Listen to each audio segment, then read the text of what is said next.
Allô, bonjour à tous les fidèles abonnés. C'est votre gestionnaire qui revient avec le sujet du jour qui porte, n'est-ce pas, sur le cycle de vie d'une entreprise. Comme je vous ai promis la dernière fois, nous allons vous donner, n'est-ce pas, des explications relatives à la notion de cycle de vie d'une entreprise. En fait, le cycle de vie d'une entreprise c'est défini comme étant la période allant de la conception et de la mise en place des entreprises jusqu'à son déclin. Autrement dit, ça passe par la phase de conception, la phase de lancement, la phase de croissance, la phase de maturité et la phase du déclin. Vous constatez donc que le cycle de vie d'une entreprise, c'est un peu comme le cycle de vie d'un être humain qui est conçu, qui naît, qui grandit, qui atteint la maturité et enfin décède, donc meurt. Mais en réalité, d'après le principe comptable de la continuité d'exploitation, une entreprise ne devrait pas mourir, donc ne devrait même pas atteindre la phase de déclin. Parce que d'après ce principe, l'entreprise doit survivre dans un environnement plus ou moins lointain. Donc l'entreprise doit survivre dans un environnement plus ou moins lointain. Donc l'entreprise n'est pas destinée à mourir après son lancement. Alors, pour qu'une entreprise fonctionne donc normalement, en dehors de ce schéma que j'ai tracé, c'est-à-dire la conception, le lancement, la croissance, la maturité, le déclin, on peut résumer tout simplement le cycle de vie d'une entreprise en trois cycles.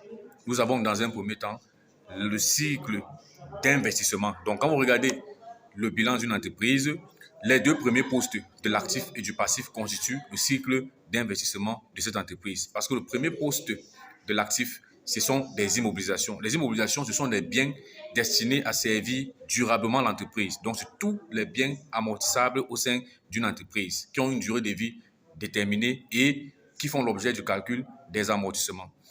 De l'autre côté, le premier poste donc, du passif, ce sont les capitaux, c'est-à-dire les capitaux propres de l'entreprise. Donc, pour donc avoir le cycle d'investissement, il faut avoir les capitaux qui vont permettre de financer de l'autre côté les immobilisations. Donc, c'est pourquoi on parle d'investissement. L'investissement, donc, c'est quoi? L'investissement, donc, c'est le processus au cours duquel l'entreprise engage le capital pour renouveler ses immobilisations. Donc, lorsqu'une entreprise achète un bien amortissable, ça veut dire que l'entreprise est en train d'investir.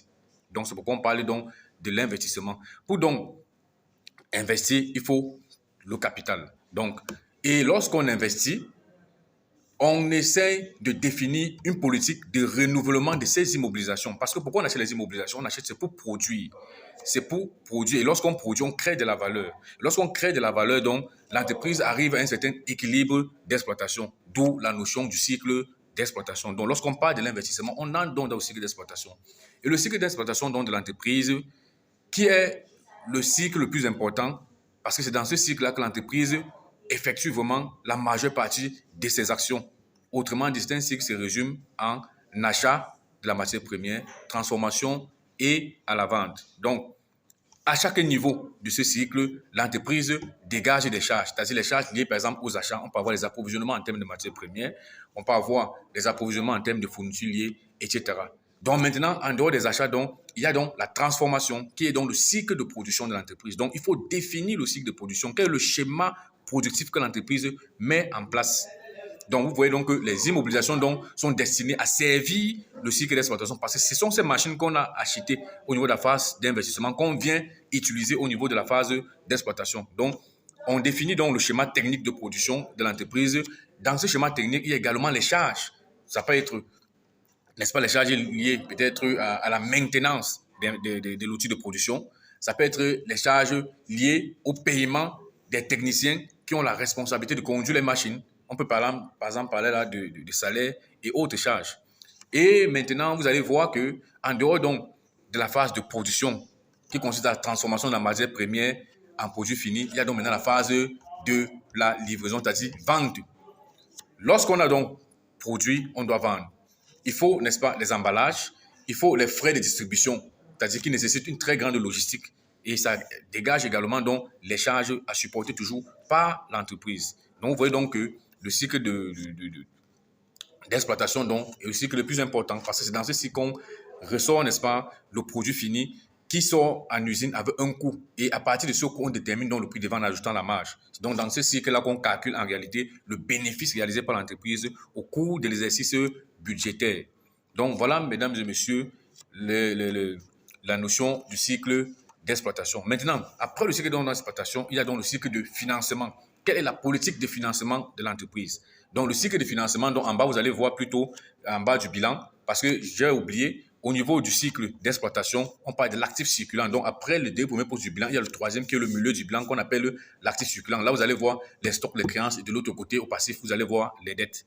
Donc, maintenant, en bas, on va parler du cycle de financement, d'où la trésorerie. Et la trésorerie, c'est quoi? C'est le département qui a la responsabilité de mettre les ressources à la disposition de l'entreprise pour le financement de ses activités à court terme. Parce que lorsqu'on parle de trésorerie, on parle du court terme.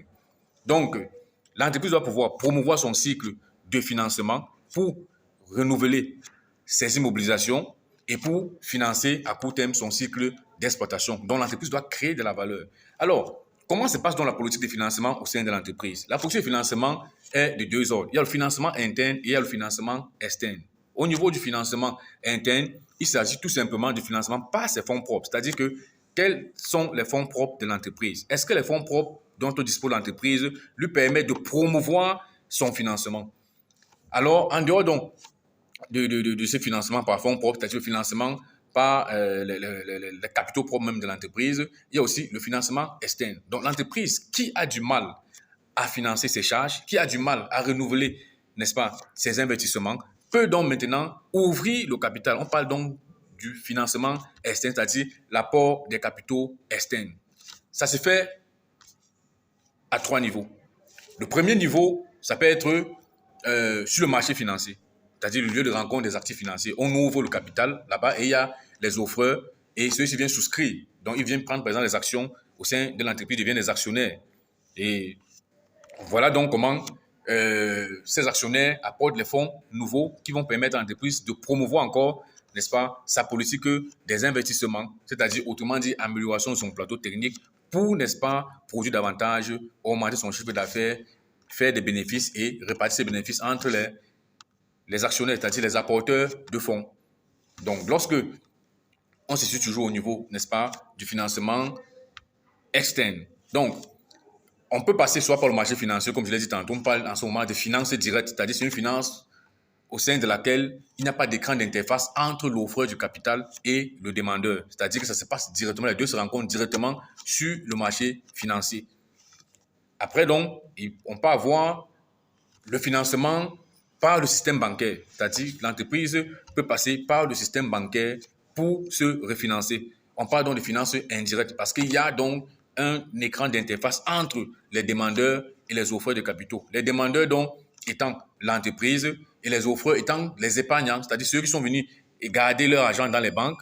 Les banques utilisent cet argent pour faire des prêts à l'entreprise. Ça peut être des prêts à long terme, ça peut être à moyen terme, ça peut être également les prêts à très court terme, qu'on parle généralement des découverts, des facilités de caisse. Vous allez constater que la plupart des entreprises fonctionnent en découvert. Parce que le découvert, c'est quoi? C'est la capacité de faire fonctionner son compte en débiteur. C'est-à-dire ton compte n'a pas d'argent, mais tu as la possibilité de faire des retraits pour financer tes engagements à court terme. Et ces types de prêts sont souvent assis sur la mobilisation des créances de l'entreprise. Parce que le banquier va demander à l'entreprise de produire son tableau de créances. Et c'est ce tableau de créances donc, que le banquier doit utiliser pour recouvrer le crédit qu'il a mis à votre disposition. Donc, voilà donc la finance indirecte, c'est-à-dire que la banque sert d'écran d'interface entre les offreurs et les demandeurs de capitaux. Maintenant, il peut aussi avoir une autre finance qui n'est pas toujours moderne, ça peut être une finance traditionnelle. Donc, si l'entreprise a peut-être souscrit dans une association, elle peut aller prêter n'est-ce pas, les fonds dans cette association-là pour venir se refinancer. Donc, si l'entreprise fait partie d'une association, vous voyez donc que c'est une tontine, ce n'est pas une finance officielle, c'est une finance qui se passe en dessous de table. Voilà donc, mesdames et messieurs, en quelques lignes, la notion de cycle de vie d'une entreprise. À ne pas confondre avec le cycle de vie d'un produit que j'ai, n'est-ce pas, évoqué à l'entrée de jeu. Parce que j'ai considéré tout à l'heure l'entreprise comme un être humain. Parce qu'un être humain est exactement comme un produit. Et le produit, c'est quoi? C'est l'offre que l'entreprise présente à sa clientèle. C'est-à-dire, le cycle de vie d'un produit, ça part de la conception, du lancement, de sa croissance, de sa maturité jusqu'au déclin. Donc, on peut résumer le cycle de vie d'une entreprise comme ça, mais le rattacher beaucoup plus à ces cycles qui sont l'investissement, l'exploitation